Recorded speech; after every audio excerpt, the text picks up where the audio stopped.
مہنگائی کا آپ رونر ہو رہے تھے، اب وہی مہنگائی ہے، تو کیوں آپ بدلے تھے؟ نواز شہباز شریف کیوں بدلے تھے؟ حکومت کیوں نہیں توڑ رہے؟ عوام کو دوبارہ ووٹ کا حق کیوں نہیں دے رہے؟ 4 سال میں آپ نے ان کی خرابیوں کو پاکستان میں یہاں تک دیکھا.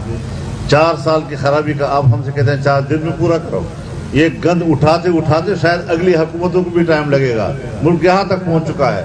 ملک یہ کہتے ہیں دیوالیہ کے کنارے نہیں ہے. میں کہتا ہوں ملک دیوالیہ ہو چکا ہے. یہ تو اللہ کا کرم ہے کہ ہم ابھی زندہ ہیں اور اس حالت میں ہم وقت گزار رہے ہیں. میں نے رات بھی آپ سے کہا کہ ڈالر 200 روپے پہ جائے گا. یہ عمران خان کی پہلی حکومت پہ ان کے اپنے معاشی ماہرین نے بات کی تھی اور آج انہی پالیسیوں کا ابھی تک تسلسل کے اثرات جا رہے ہیں. یہ اثرات ابھی رہیں گے.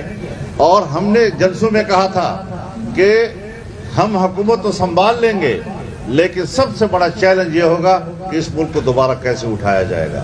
یہ بہت بڑا چیلنج ہے اور اس میں ہمیں پبلک کی سپورٹ چاہیے, حوصلہ افزائی چاہیے.